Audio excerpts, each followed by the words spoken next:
They deactivated my student account before I even left the room.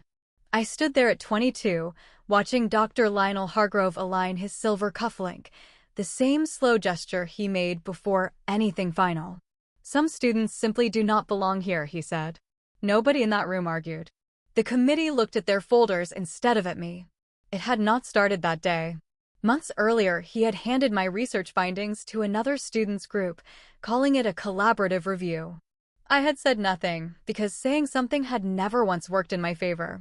Then came the lab accident, equipment that had been flagged as faulty for a year, and somehow my name ended up on the incident report.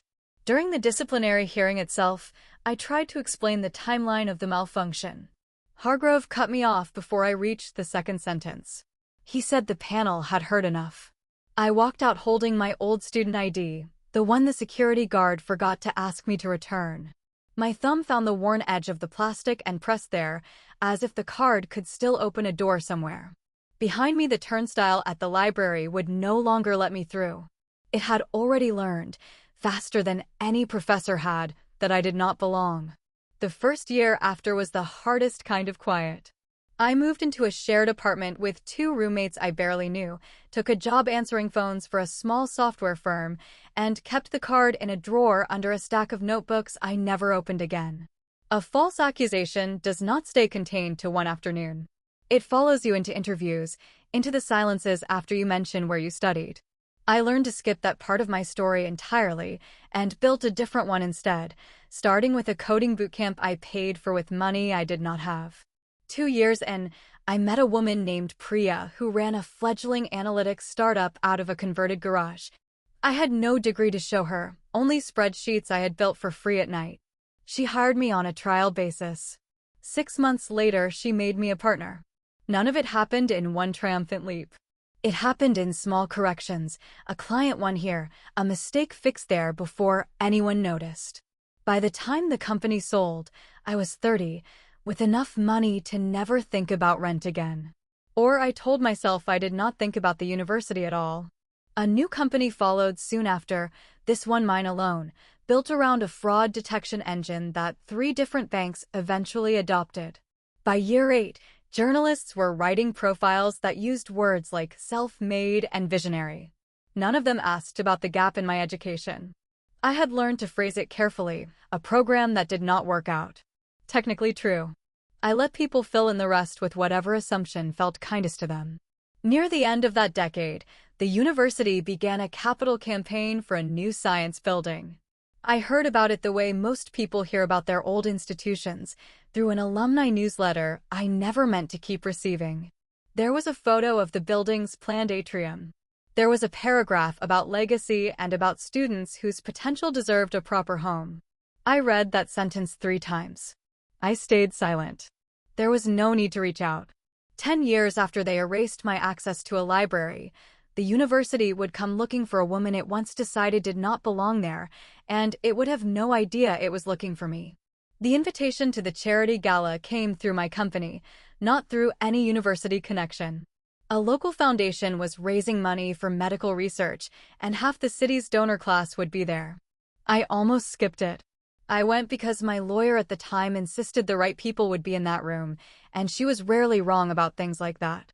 I saw Owen Mercer before he saw me. He had aged into someone quieter than the classmate I remembered, still turning something small between his fingers, an old metal token from the campus coffee shop that had closed years ago. He recognized me across the room and did not pretend otherwise. We talked for 20 minutes about nothing important. Then he asked if I still thought about how it ended. I told him I tried not to. He said he had something he probably should have shown me a long time ago. A few weeks earlier, the department had digitized its old paper archives. Owen had been moving files off an outdated laptop, one that still auto-copied documents whenever it connected to the network. He noticed a PDF he did not remember filing, opened it out of curiosity, and recognized my name in the subject line. It was internal correspondence, time-stamped hours before my hearing had even begun. Hargrove had already written to the administration. "Decision confirmed," it said, nothing else. The hearing that was supposed to determine my fate had been a formality performed after the outcome was settled. The old server stamp in the corner of the page gave it a date and a time nobody could argue with. I asked Owen to send it to me. He hesitated only a second before agreeing. I did not sleep much that week. Not from anger, or not only from anger. From the strange, almost clinical clarity of finally holding proof for something I had carried as an unprovable feeling for 10 years. I called Nadia Brooks the next morning. She ran legal counsel for the philanthropic foundation I had quietly built 2 years earlier, mostly to handle the tax structure around my growing wealth. I told her what Owen had given me and asked what our options actually were. Nadia read the document twice before she said anything. She has a habit of marking a short note in blue pencil on the margin of every paper that crosses her desk, a private shorthand only she can read. She made one on a printed copy of that PDF and told me the statute of limitations on most direct claims had already closed. But she also said something else. She said if the university ever wanted money from me, and it eventually would, we could build conditions around that money strong enough to force the truth into daylight without a single lawsuit. I waited instead. That was the hardest part, sitting still when I finally had something real to hold. I told Elias Rowe, who directed the foundation day-to-day, to keep watching university fundraising announcements without making any contact yet. 6 months passed before the opening came. The university launched a capital campaign for a new science building, exactly as I expected they eventually would. Elias reached out to their development office, presenting the foundation as an anonymous donor group interested in funding academic infrastructure. Nobody at the university connected the foundation to me. Elias always checks his watch before answering a question, even when he already knows the time, a habit that makes people wait a half-second longer than they expect to. He used that pause well in every meeting, letting the university's excitement build before he gave them anything solid. Nadia drafted the donation agreement herself. She made the funding irrevocable once signed. She tied it to full public transparency about the gift and its origins. The university's council reviewed it for weeks, eager for the number attached to the offer, and signed without asking who exactly stood behind the foundation's board. Hargrove, now a senior dean, noticed strange activity around the old disciplinary archives during that same period. Records requests. A phone call from the legal department asking about a decade-old case file. He mentioned it once at a faculty meeting, framing it as bureaucratic housekeeping, and nobody thought to connect it to a donor negotiation happening 2 buildings away. Nadia made sure the funding contract included one more clause that seemed minor to everyone reviewing it. The primary donor would deliver a short address at the building's opening ceremony, their identity revealed on stage rather than in any press release beforehand. The university agreed easily. Donors asking to speak at their own dedication ceremonies was hardly unusual.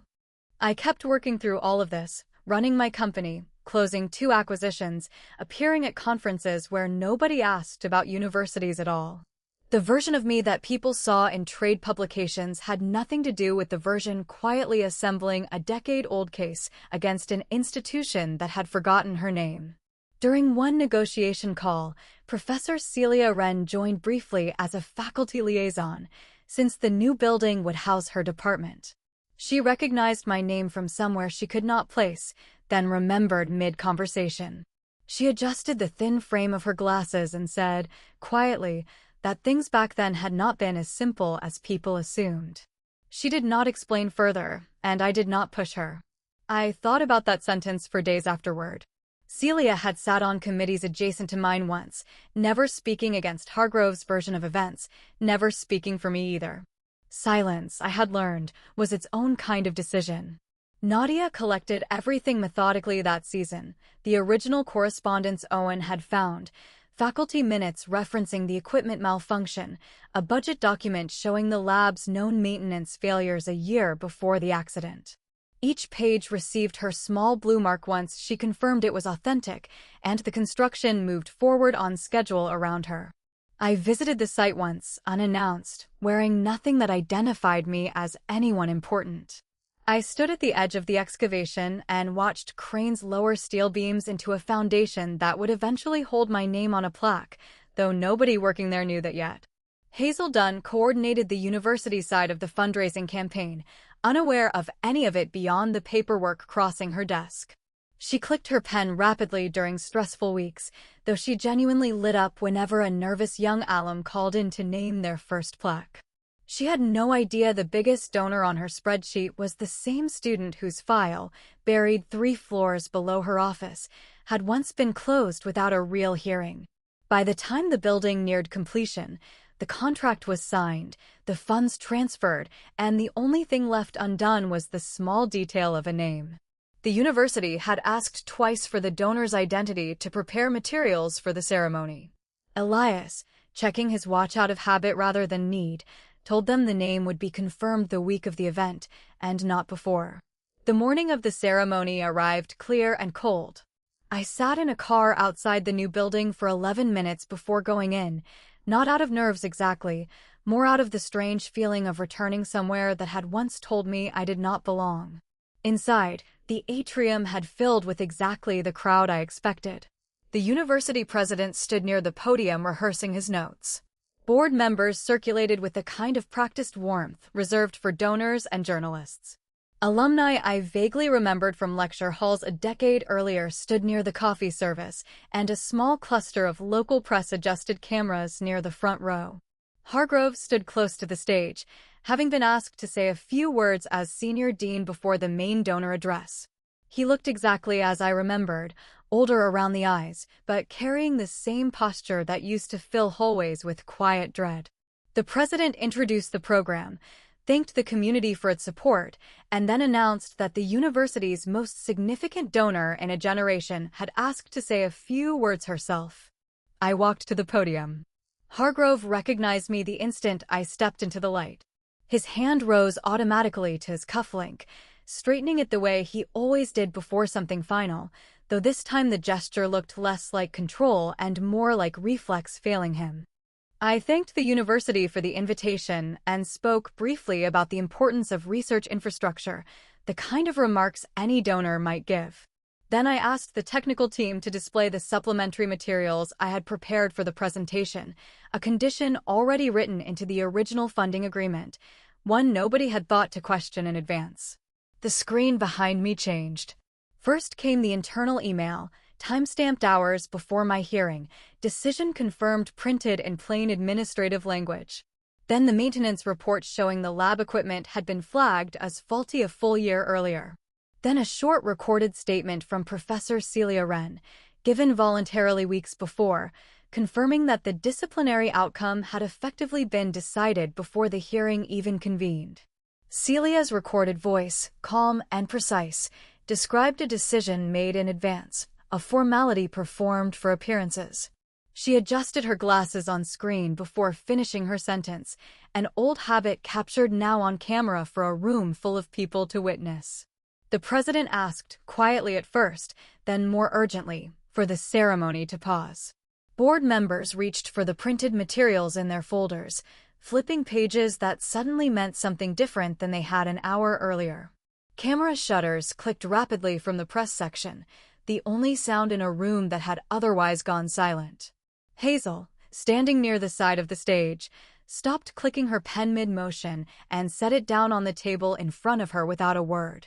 The president turned to Hargrove and asked him directly, in front of the entire room, whether the timestamp on the letter was genuine. Hargrove opened his mouth. Nothing came out. He looked at the screen, then at the president, then at nothing in particular, and the silence stretched long enough that someone in the back row coughed just to break it. A board member near the front row asked, loud enough to carry, how long the administration had known. Nobody answered her either. The president finally said the university would need to suspend the remainder of the program, and 2 members of the board were already on their phones before he finished the sentence. I kept my voice level the entire time. The documents spoke instead, exactly as Nadia and I had planned they would, in the one venue where nobody could dismiss them as rumor or grievance. After the ceremony ended, most of the crowd dispersed quickly, unsure how to behave in the wake of what they had just watched. Hargrove found me near a side hallway, away from the remaining cameras, and asked for a private word. He told me everyone involved had made difficult choices that year, that reopening an old case would only damage an institution that had done so much good since. He asked me, essentially, to let it go quietly, the way I had been asked to leave quietly a decade before. I ran my thumb along the worn edge of my old student ID, the same card I still carried, and told him the university had expelled a student once. Today, I said, you are standing in front of someone who no longer needs your approval. I walked away without waiting for a response. In the months that followed, the university formally reviewed the decade-old case, reversed the original disciplinary decision, and reinstated my degree retroactively. They also established an independent academic ethics committee, something the incident had apparently never inspired anyone to consider until a donor forced their hand. Before I left the building for the last time as anyone's guest, I placed the old student ID inside a small frame among the new building's opening exhibits, a plain object beside far grander donations, meaning something only I fully understood. Is it fair, I wonder, that some apologies only arrive once the truth can no longer change anything? If this story meant something to you, like it and follow the channel, because there are more stories like Marin's waiting to be told.